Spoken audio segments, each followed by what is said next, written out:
You said something, or maybe you didn't say anything at all, and now they're gone. Not physically, but in every way that matters. The responses are short, the warmth is gone, there's a wall where a person used to be, and the worst part isn't even the silence itself. It's not knowing what you did, it's the waiting. The replaying of every conversation trying to find the moment things shifted. The apologizing for things you're not even sure happened.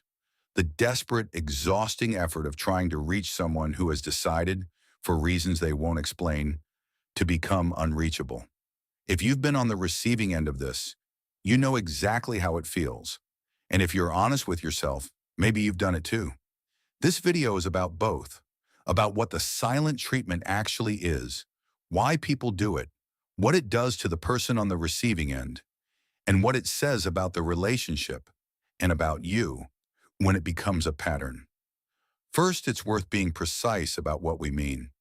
There's a difference between needing space after a conflict and using silence as a weapon. Needing time to regulate, to step away from a heated conversation, to process before responding, to avoid saying something you'll regret, is healthy. It's actually one of the more emotionally intelligent things you can do in a conflict. The silent treatment is something else. It's the deliberate withdrawal of communication, warmth, and presence as a response to perceived wrongdoing. It's not about processing, it's about punishing.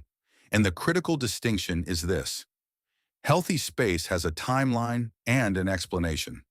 I need some time to think. I'll come back to this tomorrow. The silent treatment has neither. It just arrives, and it stays for as long as the person wielding it decides it should.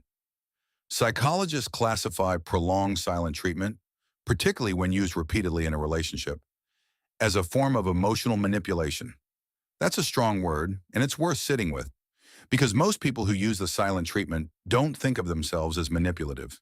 They think of themselves as hurt, as protecting themselves, as doing the only thing that feels possible when words have run out or when confrontation feels unbearable. And that's true. The motivation is usually pain, not malice. But impact and intention are different things. And the impact of sustained silence on another person is profound and well documented. Research by Kipling Williams at Purdue University spent decades studying what he called ostracism, the experience of being ignored or excluded. His findings were striking. Being ignored activates the same neural pathways as physical pain.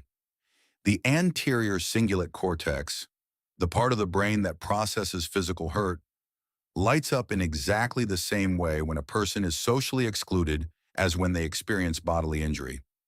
The silent treatment, in other words, genuinely hurts, not metaphorically, neurologically. So why do people do it? The answer is almost always rooted in one of three places. The first is emotional overwhelm. Some people simply don't have the tools to communicate effectively when they're in emotional pain. They didn't grow up in households where conflict was navigated openly. They were never taught how to say, "I'm hurt," without it escalating into something worse. So when the pain becomes too much, they do the only thing that feels safe. They go quiet. The silence isn't strategic. It's a pressure valve. The problem is that it solves nothing and creates new damage in the process. The second route is avoidant attachment, which we talked about in the last video. For avoidantly attached people, emotional confrontation triggers an almost physical need to withdraw. Conflict feels like a threat to autonomy, to selfhood, to the careful emotional distance they've spent a lifetime maintaining. Going silent is how they exit a situation that feels unbearable without physically leaving. It's emotional flight. The third route, and the most difficult one, is control. For some people, not all, but some, silence is a tool. Consciously or not, they have learned that withdrawing presence and warmth is an effective way to manage another person's behavior. That the threat of coldness keeps people in line. That making someone anxious enough about the relationship will make them more compliant, more apologetic, more careful. This is where the silent treatment moves from a coping mechanism into something closer to emotional abuse, particularly when it's used consistently, when it's combined with other controlling behaviors, And when the person on the receiving end finds themselves constantly walking on eggshells trying to avoid triggering it. The experience of being on the receiving end deserves its own attention because it is genuinely destabilizing in ways that are hard to articulate to someone who hasn't lived it. When someone goes silent, they don't just remove their presence. They remove your ability to resolve anything. You can't address what happened if the other person won't engage. You can't apologize effectively if you don't know what you're apologizing for.